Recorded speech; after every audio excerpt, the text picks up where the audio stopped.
Hi, this is Deepak with the Bansal team at Keller Williams Realty. As our expert, the Ask series, I have Mr. Kurt from Midtown Chimney Sweep.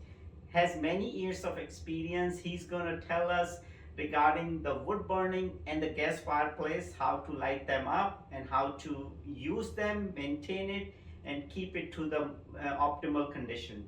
Go ahead, Mr. Mathew. Thank you. Thank you. Thanks for having me. Yeah, I'm Kurt Matthews from Midtown Chimney Sweeps. I own and operate our chimney sweeping business in Hillsborough, New Jersey. We've been doing it for about 6 or 7 years, and today we're going to talk about the wood burning fireplace and gas fireplace use. When you use your fireplace, you want to have it checked and swept annually.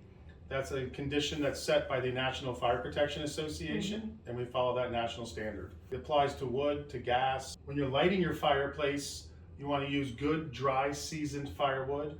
You want to use hardwoods. Right. You don't want to use pine. All right, pine or pine cones, things like that. They're in abundance, we have them, but we also have hardwood here, like maple, oak, ash. So you want to use that kind of wood. You want to keep your wood dry. When you start your fireplace, before you even start it, have it inspected, have it checked. Call a guy like me to come. We do a very thorough inspection, inside and out. We go up inside the flue, outside, underneath, everything.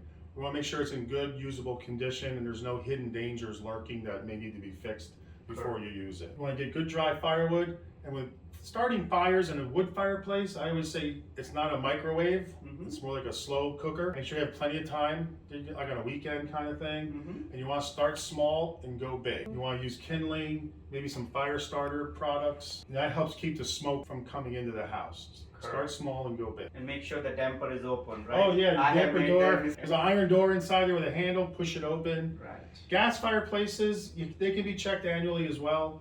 We do check those, we clean them, inspect them, make sure everything's good with those. But they don't make a lot of dirt or soot, so you don't have to have them swept. And how do you advise people like who have been using it but they don't know too much, like how should they maintain it or what they should do in terms of like annual maintenance? Yeah, call a professional. Okay, they shouldn't try to do it themselves. We have a lot of different tools and things that we use, lots of different techniques depending on what's going on in there. Correct. So just call a certified chimney professional who's insured, good contractor, check the references, and get a professional in there. Yes, very, very important because you don't want something stuck in there and then it can be a fire hazard. Yeah. So thank you so much, Mathew, giving your advice. Any promotion, anything you have for our customers, our clients who can take advantage of like a one-time chimney check, sweep? Yeah, just give us a call. We're online, Midtown Chimney Sweeps, midtownsweeps.com is our website. Right. You can Google us and find us. I'm in Hillsborough. You can check our references, our referrals there, our 5-star reviews. You can reach me at 908-751-0854. Call us and we'll answer all your questions. Thank you so much, Kurt, Thank you for having me. coming and giving us your valuable knowledge. Thank you.